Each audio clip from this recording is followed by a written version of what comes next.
محمد وآل محمد صلوات اللهم صل علی محمد وآل محمد۔ سورہ مبارک ملک کی بقیہ آیتوں کا ترجمہ تلاوت پیش کرتا ہوں۔ شروع کرتا ہوں اللہ کے نام سے جو بڑا مہربان اور نہایت رحم کرنے والا ہے۔ اسی نے تمہارے لیے زمین کو نرم بنا دیا ہے کہ اس کے اطراف میں چلو اور رزق خدا تلاش کرو، اور رزق خدا تلاش کرو، پھر اسی کی طرف قبروں سے اٹھ کر جانا ہے۔ کیا تم آسمان میں حکومت کرنے کی والے کی طرف سے مطمئن ہو گئے کہ وہ تم کو زمین میں دفا دے اور وہ تمہیں گردش ہی دیتی رہے؟ یا تم اس کی طرف سے اس بات سے محفوظ ہو گئے کہ وہ تمہارے اوپر پتھروں کی بارش کر دے؟ پھر تمہیں بہت جلد معلوم ہو جائے گا کہ میرا ڈرانا کیسا ہوتا ہے۔ اور ان سے پہلے والوں نے بھی تکذیب کی ہے، تو دیکھو کہ ان کا انجام کتنا بھیانک ہوا ہے۔ کیا ان لوگوں نے اپنے اوپر ان پرندوں کو نہیں دیکھا ہے جو پر پھیلا دیتے ہیں اور سمیٹ لیتے ہیں کہ انہیں اس فضا میں اللہ کے علاوہ کوئی نہیں سنبھال سکتا کہ وہی ہر شے کی نگرانی کرنے والا ہے؟ کیا یہ جو تمہاری فوج بنی ہوئی ہے خدا کے مقابلے میں تمہاری مدد کر سکتی ہے؟ بے شک کفار صرف دھوکے میں پڑے ہوئے ہیں۔ یا یہ تم کو روزی دے سکتی ہے اگر خدا اپنی روزی کو روک لے؟ حقیقت یہ ہے کہ یہ لوگ نافرمانی اور نفرت میں غرق ہو گئے ہیں۔ کیا وہ شخص جو منہ کے بل چلتا ہے وہ زیادہ ہدایت یافتہ ہے یا جو سیدھے سیدھے صراط مستقیم پر چل رہا ہے؟ آپ کہہ دیجئے کہ خدا ہی نے تمہیں پیدا کیا ہے اور اسی نے تمہارے لیے کان، آنکھ اور دل قرار دیے ہیں، مگر تم بہت کم شکریہ ادا کرنے والے ہو۔ پر محمد و اہل بیت محمد صلوات اللہم صلی علی محمد و آل محمد۔ اعوذ باللہ من الشیطان الرجیم۔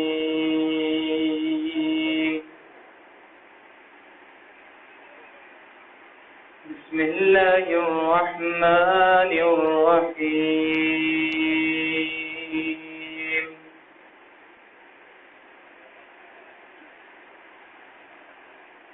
أأمنتم من في السماء أن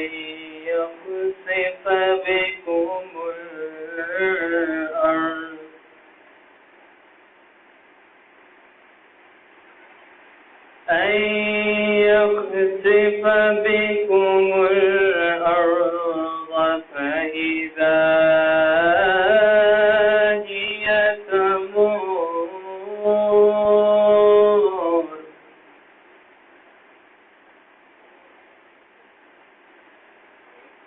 أم أمنتم من في السماء أن يرسل عليكم حاصبا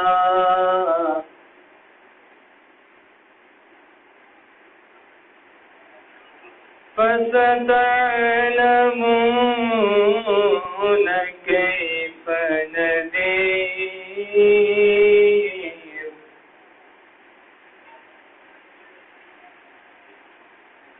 ولقد كذب الذين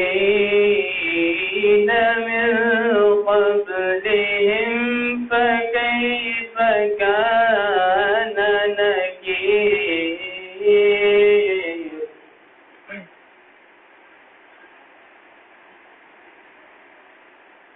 أَفَلَمْ يَرَوْا إِلَى الطَّيْرِ فَوْقَهُمْ صَافَّاتٍ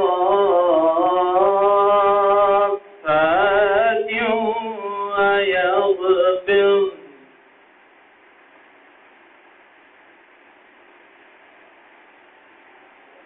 مَا يُمْسِكُهُنَّ إِلَّا الرَّحْمَنُ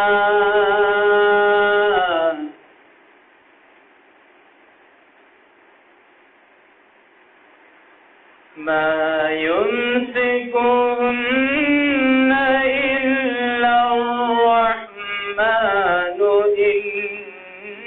إنه بكل شيء بصير.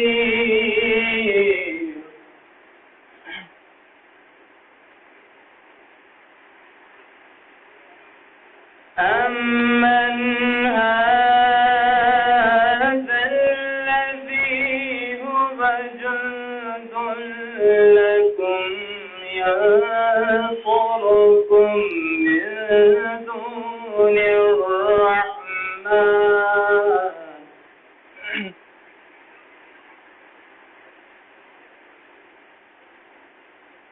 إن الكافرون إلا في غرور.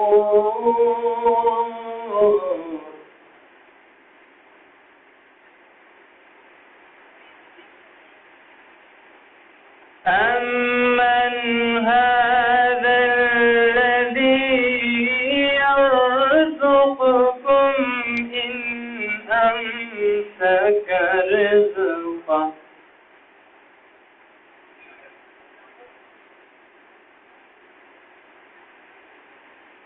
بل لجوا في عتو ونفور.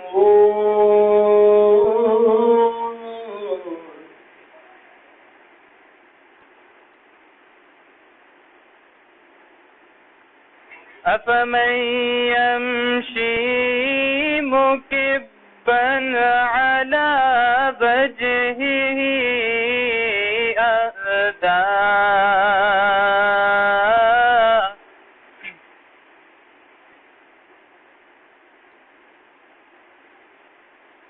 أفمن يمشي مكبا على وجهه أهدى أمن يمشي سويا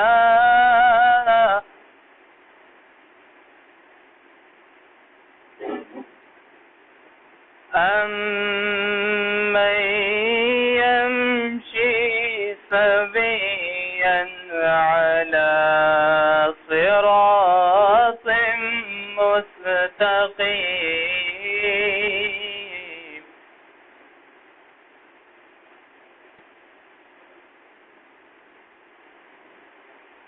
قل هو الذي أنشأكم وجعل لكم السمع والأبصار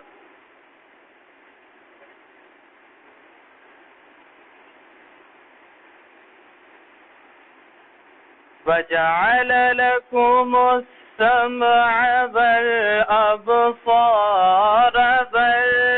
والأفئدة قليلا ما تشكرون.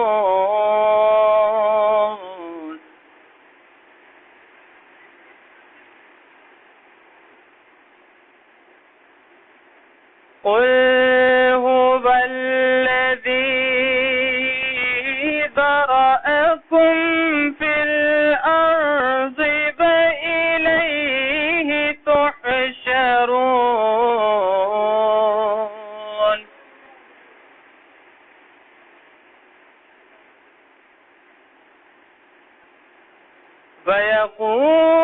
فيقولون متى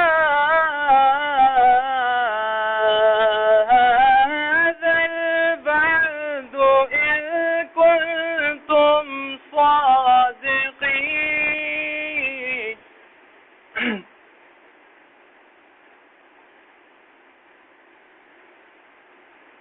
قل إنما العلم عند الله.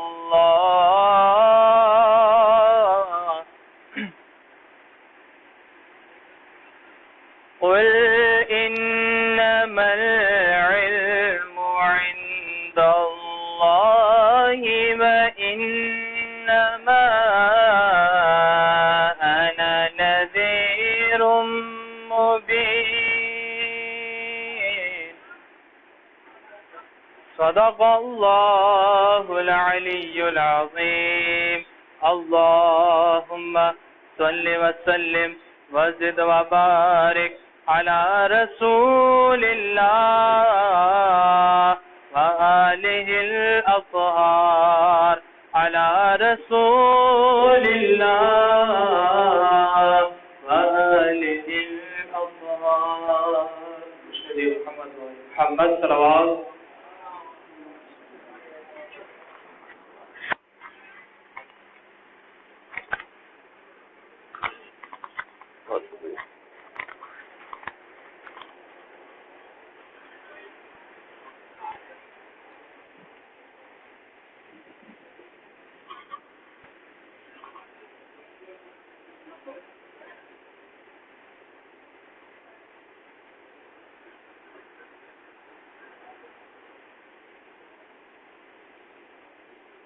اعوذ باللہ من الشیطان اللعین الرجیم بسم اللہ الرحمن الرحیم الحمد للہ رب العالمین والعاقبۃ للمتقین ثم الصلاۃ والسلام علی اشرف الانبیاء والمرسلین سیدنا و مولانا ابی القاسم محمد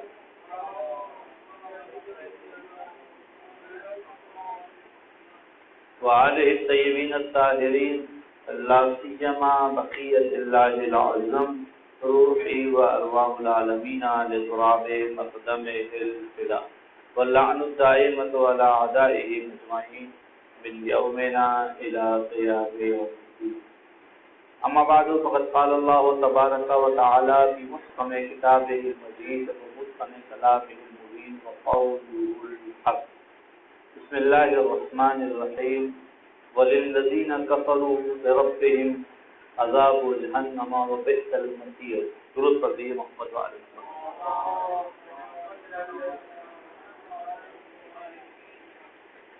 ہماری گفتگو سورہ مبارکہ ملک کے حوالے سے چل رہی تھی کہ جس کے اندر کل اس منزل تک گفتگو آئی تھی کہ پروردگار عالم نے اس سورے کے اندر توحید کی علامتیں اور نشانیاں بیان کرنے کے بعد جہنمیوں کا تذکرہ شروع کیا تھا، اور جو آخری آیت ہم نے کل تلاوت کی تھی وہ یہی آیت تھی وَلِلَّذِينَ كَفَرُوا بِرَبِّهِمْ عَذَابُ السَّعِيرِ وَبِئْسَ الْمَصِيرُ کہ ان کے لیے جہنم کا عذاب ہے اور یہ بہت برا ہی ٹھکانہ ہے۔ آج کی جو آیتیں تلاوت کرنا چاہتا ہوں تقریباً 3 یا 4 آیتیں ہیں جو وہ پائیں گے، اس کے اندر پروردگار عالم نے جہنم کی آگ کی اوصاف بیان کیے ہیں کہ جہنم کیسی ہے۔ درود پڑھی محمد وعلى محمد شاہ۔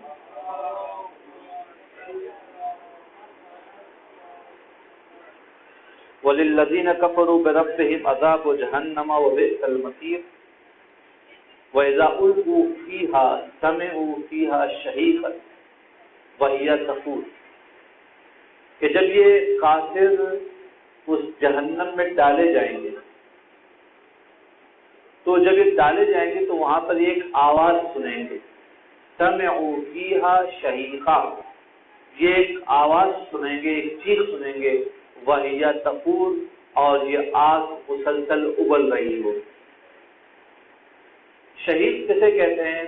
شہید کہتے ہیں کہ غضب کی حالت میں جب کوئی آدمی چلا رہا ہوتا ہے، شور مچاتا ہے اور کسی پر ڈانٹ رہا ہوتا ہے تو چلا کی جو آدمی بول رہا ہوتا ہے اس آواز کو عربی زبان میں شہید کہا جاتا ہے۔ یعنی اس میں اشارہ ہے کہ جہنم کی آگ اس غضب میں ہوگی، اس غضب کی حالت میں ہوگی کہ اس کے اندر سے آواز نکل رہی ہوگی اور وہ جہنمیوں کو عذاب میں مبتلا کرنے کے لیے بھیجیں۔ ایک خوبی، ایک صفت جہنم کی آگ کی، اور دوسری صفت جو بیان کی یہاں پر وہ بیان یہ صفت کی وَهِيَ تَفُورُ کہ یہ آگ ہمیشہ جولان میں اور بحران میں رہے گی، یہ آگ ہمیشہ بھڑکتی رہے گی، اٹھتی رہے گی، بیٹھنے والی آگوں میں سے نہیں ہے۔ دنیا کی آگیں ایسی ہوتی ہیں کہ جن کا منبع، جن کا ایندھن کم ہو جائے تو وہ آگ سست پڑ جاتی ہے۔ لیکن قرآن مجید جہنم کی آگ کے بارے میں کہہ رہا ہے کہ وَهِيَ تَفُورُ، کہ یہ ہمیشہ بھڑکتی رہے گی۔ اور اس کے بعد اگلی آیت میں ارشاد فرمایا کہ تَكَادُ تَمَيَّزُ مِنَ الْغَيْظِ كُلَّمَا أُلْقِيَ فِيهَا فَوْجٌ سَأَلَهُمْ خَزَنَتُهَا أَلَمْ يَأْتِكُمْ نَذِيرٌ۔ یہاں پہ اشارہ دیا گیا ہے کہ یہ آگ اس شدت سے تڑپ رہی ہوگی کہ جدا ہونے کے لیے، اپنے منبع سے الگ ہونے کے لیے بے چین ہوگی۔ اور جب بھی کوئی قوم اس جہنم کی آگ میں ڈالی جائے گی، جب بھی کوئی اس میں آگ میں ڈالا جائے گا تو جہنم کا جو نگہبان ہے وہ اس قوم سے ایک سوال کرے گا۔ وہ سوال یہ کرے گا کہ الم یاتکم نذیر، کیا تمہارے پاس کوئی ڈرانے والا نہیں آیا تھا جو تم کو جہنم کے عذاب سے ڈراتا؟ دیکھیے عزیزو، دین حقیقت میں دین پر عمل کرنا دو چیزوں کے مجموعے کا نام ہے، جن کے اندر اگر انسان نے اعتدال قائم کر دیا تو یہ انسان دین پر کما حقہ عمل کر پائے گا۔ نہ ایک کو کم ہونا چاہیے، نہ دوسرے کو زیادہ ہونا چاہیے۔ درود پڑھیے محمد والے محمد۔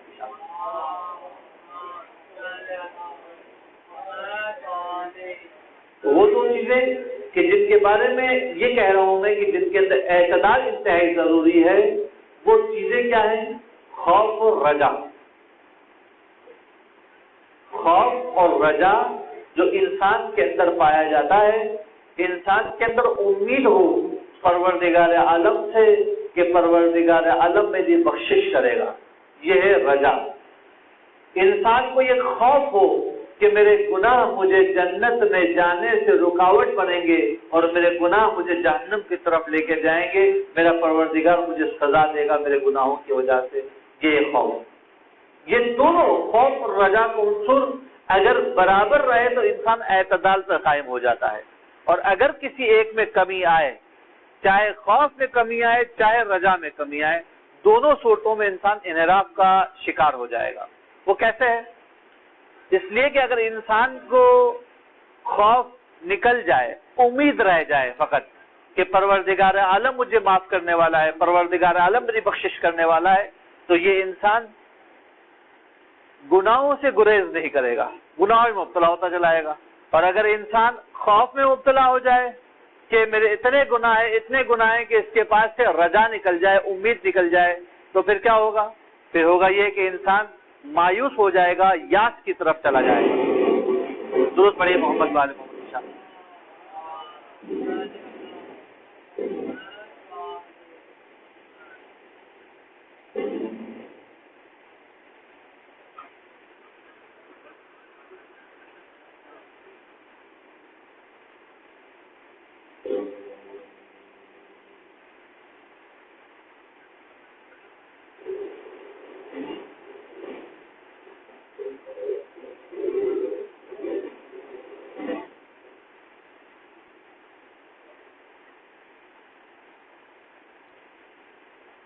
ایک مرتبہ دوبارہ درود پڑھ دیں۔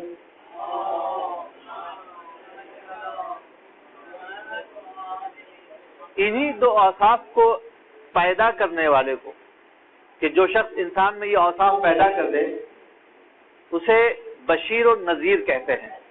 حضرت ختم مرتبت کی دو صفات ہمارے پاس پائی جاتی ہیں کہ بشیروں و نذیرہ۔ حضرت ختم مرتبت بشارت بھی دینے والے ہیں اور نظارت کرنے والے بھی ہیں، خوشخبری بھی سنانے والے ہیں کہ مومنین کے لیے جنت آمادہ کی گئی ہے، اور یہ ڈرانے والے بھی ہیں، وعید دینے والے بھی ہیں کہ اگر گناہوں میں مبتلا ہو گئے اور کفر اختیار کیا تو تمہیں جہنم میں ڈالا جائے گا۔ یہ دونوں صفات بشارت اور نظارت کے عنوان سے، یہ جب رسول اپنا کام کریں گے، بشارت والے پہلو کو انجام دیں گے تو انسان کے اندر، ایک مسلمان کے اندر امید کا پہلو بڑھے گا۔ اور جب حضرت ختم مرتبت اس کام کو انجام دیں گے کہ انسان کو گناہوں سے خوف دلائیں گے، پروردگار کی معصیت سے خوف دلائیں گے، تو یہ نظارت کا کام ہے۔ لہذا چونکہ داروغہ جہنم کا جہنم کے دروازے پہ کھڑا ہے، اب کوئی جہنمی جہنم کی طرف لایا جا رہا ہے تو جہنم کا داروغہ اس سے سوال کر رہا ہے۔ اس سے کیا سوال کر رہا ہے؟ اگر انسان کو جہنم سے بچنا ہے تو کس عنصر کی زیادہ ضرورت ہے؟ نظارت کی ضرورت ہے۔ لہذا وہ جہنم کا داروغہ جہنم کے دروازے پر کلما القی فیہا قوم یا فوج سألہا خزنتها الم یأتکم نذیر، جب بھی کسی فوج کو، کسی قوم کو، کسی گروہ کو جہنم کی طرف لایا جائے گا تو جہنم کا داروغہ اس قوم سے، اس فوج سے ایک سوال کرے گا، الم یأتکم نذیر، کیا تمہارے پاس کوئی نذیر نہیں آیا تھا؟ کیا تمہارے پاس کوئی ڈرانے والا نہیں آیا تھا جو تمہیں پروردگار عالم کی معصیت سے ڈرائے، جو تمہیں پروردگار عالم کے کفر سے ڈرائے، جو تمہیں پروردگار عالم کے شرک سے ڈرائے؟ یہ ایک سوال کرے گا وہ داروغہ جہنم ان جہنمیوں سے۔ اب یہاں پر آگے جہنمیوں کا ایک جواب ہے جو قابل مشاہدہ ہے، جس کو آگے والی آیتوں نے یہاں پر کوٹ کیا ہے۔ آیت کہتی ہے کہ قالوا بلا قد جاءنا نذیر، وہ کہیں گے کہ ضرور حتمن ہمارے پاس نذیر آیا تھا۔ قالوا بلا، ہاں، قد جاءنا نذیر، ہمارے پاس نذیر آیا تھا، لیکن کیا ہوا؟ فکذبنا، ہم نے اس کو جھٹلایا۔ وقلنا ما نزل اللہ من شیء، اللہ نے کچھ نازل نہیں کیا، ان انتم الا فی ضلال کبیر، تم لوگ کھلی گمراہی میں بھٹک رہے ہو۔ یہ کون کہہ رہا ہے؟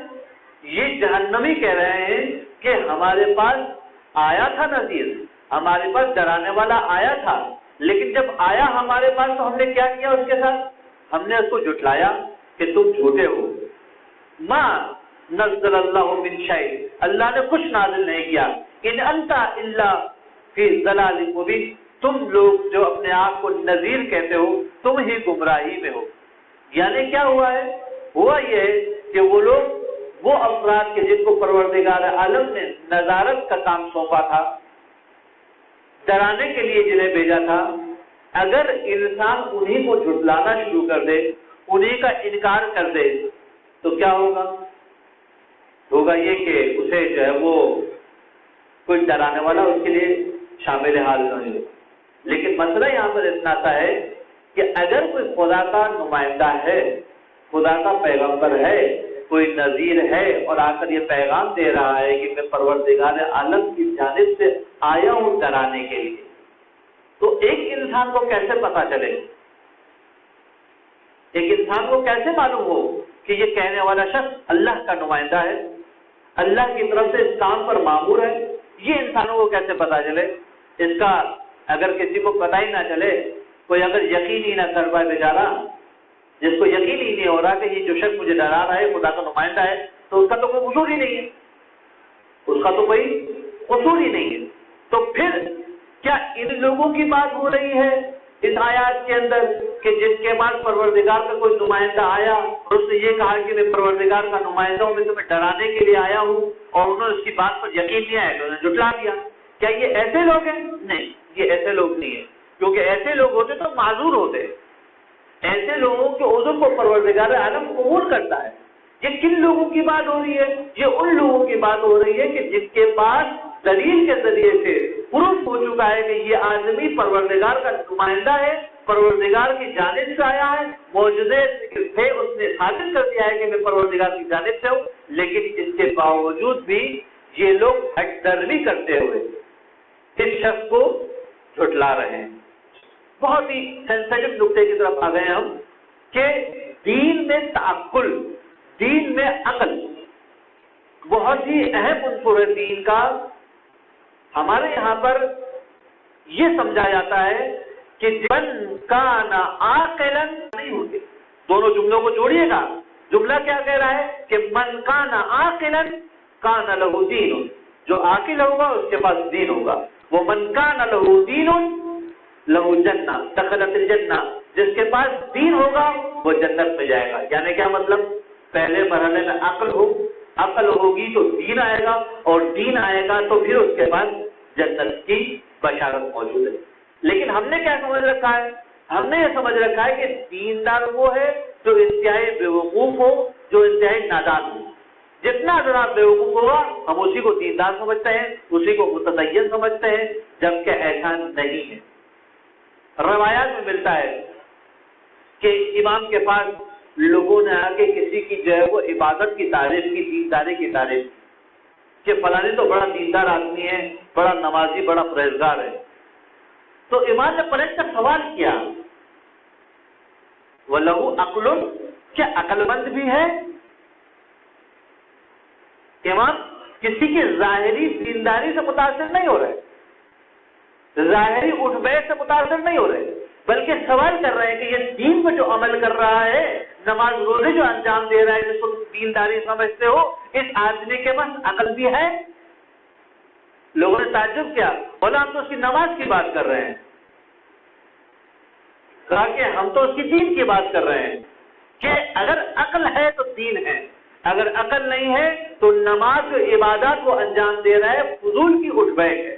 آیت سنیے گا آگے جو آ رہی ہے، آیت کہہ رہی ہے کہ قالوا بلا قد جاءنا نذير فكذبنا وقلنا ما نزل الله من شيء ان انتم الا في ضلال كبير وقالوا لو كنا نسمع او نعقل ما كنا في اصحاب السعير۔ اگر ہم ان لوگوں کی بات سن لیتے یا ان کی بات پر غور و فکر کر لیتے، ما كنا في اصحاب السعير، ہم جہنمیوں میں سے نہیں ہوتے۔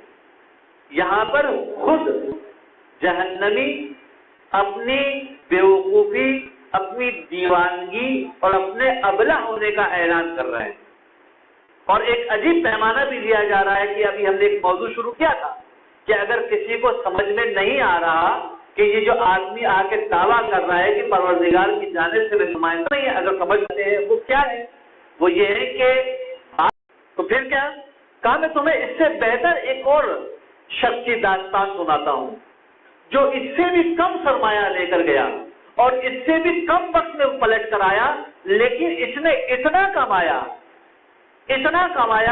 کہ اس کمائے ہوئے کو اگر زمین و آسمان کی تمام مخلوقات پر تقسیم کر دیا جائے تو ہر ایک کے حصے میں کم از کم جو آئے گا وہ جہنم کی آگ سے آزادی ہے اور وجوب جنت ہے۔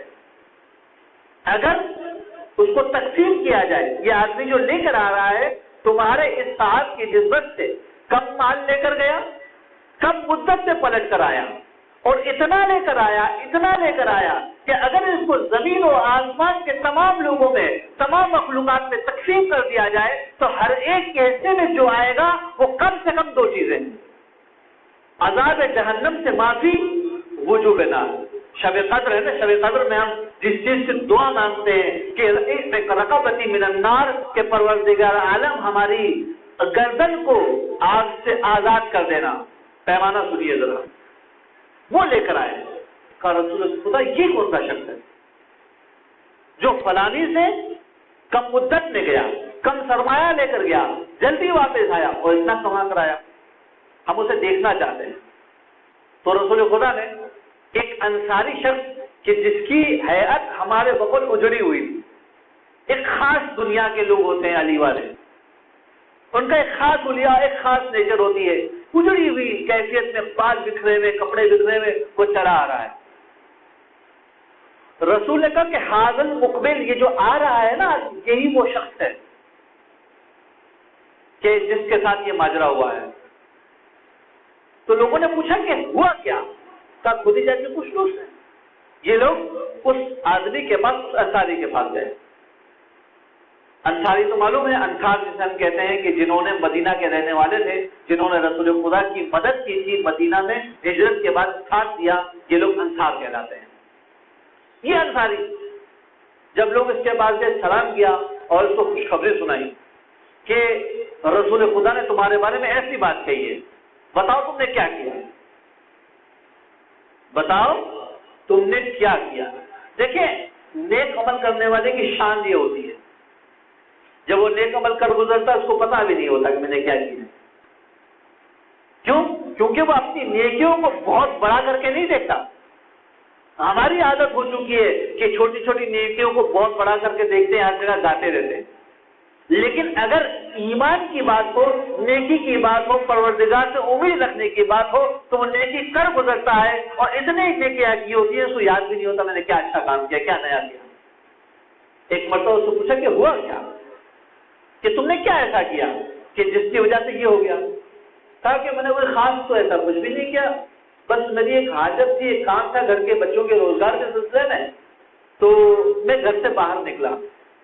مجھے خوف تھا کہ اگر یہ نہیں لیٹ ہو جاؤں گا تو میری یہ حاجت جو ہے وہ مجھ سے فوت ہو جائے گی, اور ایسا ہی ہوا کہ حاجت میری فوت ہو گئی. اب میں گھر سے باہر تو نکلا ہی ہوا تھا, تو میں نے سوچا کہ یہ حاجت تو میری پوری نہیں ہوئی, چلو میں اس کا عوض لے لیتا ہوں. اور اس کے عوض کے طور پر میں جو ہے وہ علی ابن ابی طالب کے چہرے کی زیارت کی اور گھر چلا گیا.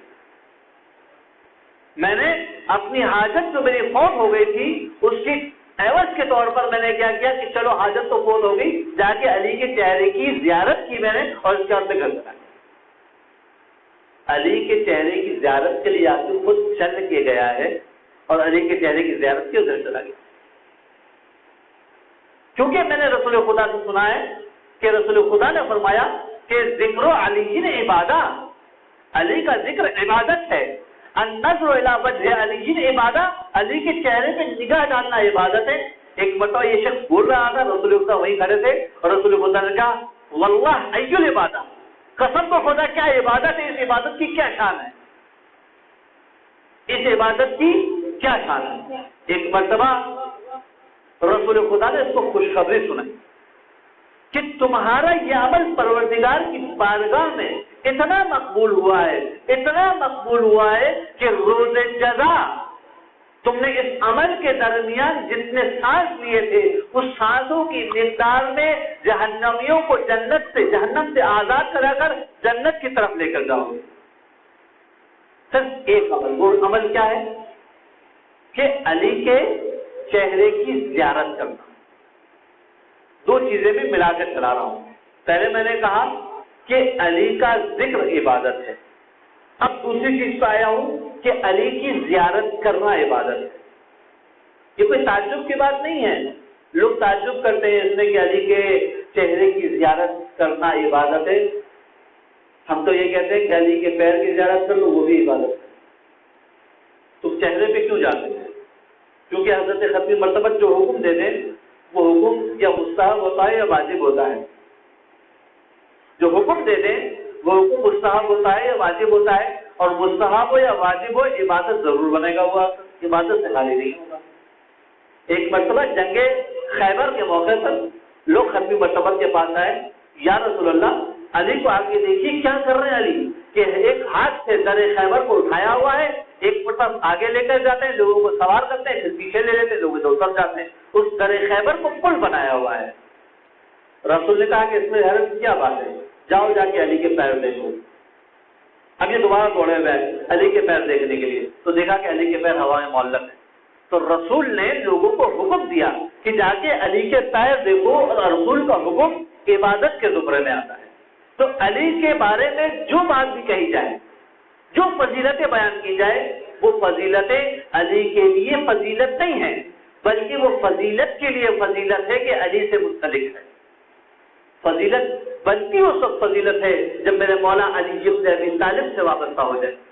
تو عزیزان گرامی, آپ کی خدمت میں نے عرض کیا کہ امیر المؤمنین علیہ السلام پرسوں کی گفتگو میں بیان کیا تھا کہ جنگ بدر سے تڑپ رہے ہیں اس بات کے لیے کہ مجھے شہادت مل جائے, اس بات کے لیے کہ امیر المومنین کو شہادت, اور کیسی شہادت. آپ دیکھیے یہ شرف ہر انسان کو نہیں ملتا جس کا آغاز بیت اللہ میں ہو, جس کا آغاز بیت اللہ میں ہو اور جس کا انجام بھی بیت اللہ میں.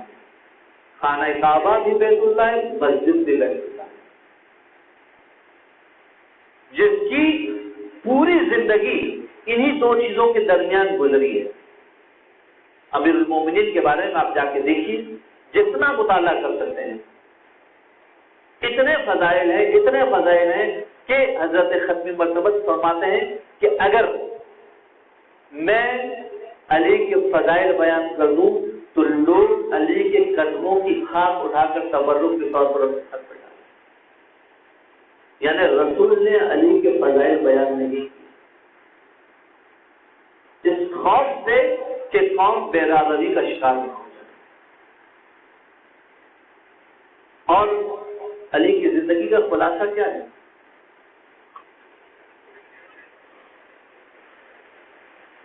آپ کی خدمت بات کروں میں کہ آج جن کی شب جب اختتام پر نہیں تھی تو میرا دوست مولا یہ دنیا چھوڑ گیا، ابھی مصیبت نہیں پڑ رہا ہوں، لیکن روایت یہ کہتی ہے کہ جب کچھ گنتی کے لوگ میرے مولا کو کوفہ سے نجف چھوڑنے گئے ہیں اور نجف سے دفن کر کے واپس آ رہے تھے تو ایک خرابے نے ایک بوڑھے کو روتا ہوا پایا انہوں نے،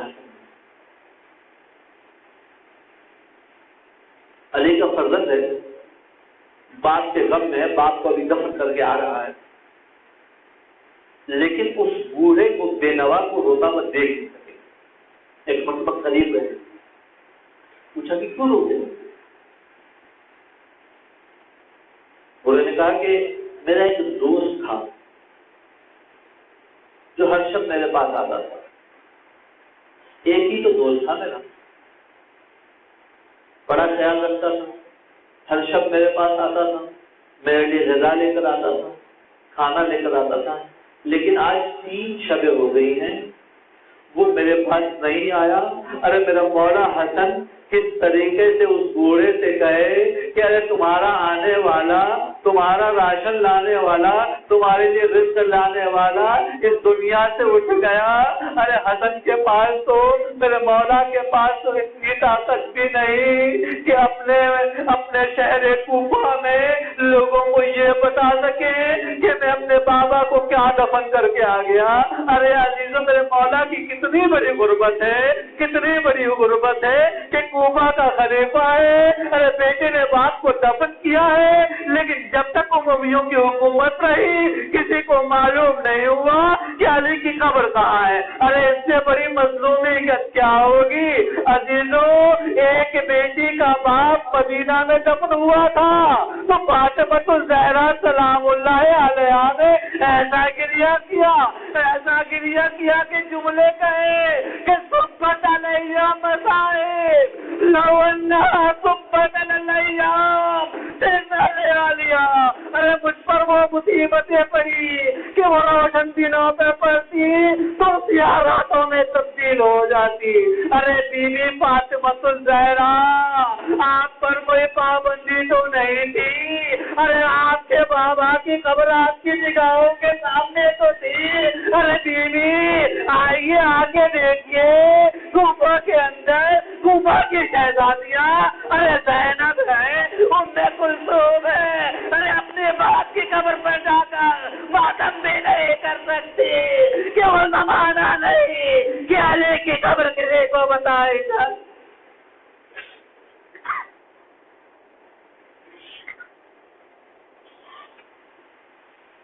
يعلم الذين ظلموا أي منقلب ينقلبون۔ مائرہ تجھے واسطہ محمد و آل محمد کا ہماری خالد کی بات کو قبول فرما۔ مائرہ تجھے واسطہ محمد و آل محمد کا جہاں کہیں بھی اہل بیت شیعہ اور ملک موجود ہیں کہ جہاں مال عزت آبرو کی حفاظت فرما۔ مائرہ تجھے واسطہ محمد و آل محمد کا جو اولاد عطا فرما، جو بے روزگار نے روزگار عطا فرما، جو پریشان احوال کی پریشانی کو برطرف فرما۔ پہلا تجھے واسطہ محمد و آل محمد کا تمام مومنین کی جان مال عزت آبرو کی حفاظت فرما۔ پہلا تجھے واسطہ محمد و آل محمد کا آج کی شب جو بھی شب شہادت امیر المومنین، اس شب کا حق ادا کرنے کی ہمیں توفیق عطا فرما۔ پہلا تجھے واسطہ محمد و آل محمد کا اپنی آخری گفتگو کے تعبیر عطا فرما۔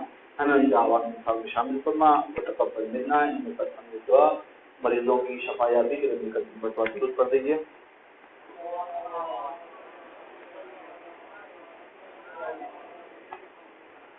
اللهم صل على محمد وآل اللهم صل على محمد وآل سورہ فاتحہ کے اجتماع سے حاضرین کے تمام معلومین کل مومن و مومنات جو اس میں بجا چکے ہیں اور خصوصیت سے لیاقت علی صاحب کے تمام معلومین مرحوم معصوم علی علادی مہدی نایانی صاحب کے تمام معلومین مرحوم عاشق علی آغا مرحوم طاہرہ جعفر علی روشن علی بینانی اور ان کے خاندان کے تمام مرحومین شرافت حسین بھایانی مرحوم اصغر علی علی محمد مرحوم علی محمد خان جی مرحوم ابو الحسن ورجی عارف علی راشد غلام علی راشد اور علی رضا فدا حسین جیسان ان سب کی ارواح کے بلندی درجات کے لیے ایک بسم اللہ الرحمن الرحیم الحمدللہ رب العالمین الرحمن الرحیم مالک یوم الدین ایاک نعبد و ایاک نستعین اهدنا الصراط المستقیم صراط الذین انعمت علیہم غیر المغضوب علیہم ولا الضالین بسم اللہ الرحمن الرحیم قل هو اللہ احد اللہ الصمد لم یلد ولم یولد ولم یکن له کفوا احد بسم اللہ الرحمن الرحیم قل هو اللہ احد اللہ الصمد لم یلد ولم یولد ولم یکن له کفوا احد بسم اللہ الرحمن الرحیم قل هو اللہ احد اللہ الصمد لم یلد ولم یولد ولم یکن له کفوا احد اللهم اغفر للمؤمنین والمؤمنات والمسلمین والمسلمات الاحیاء منهم والاموات اللهم بیننا وبینهم بالخیرات وتقبل منا انك سمیع الدعاء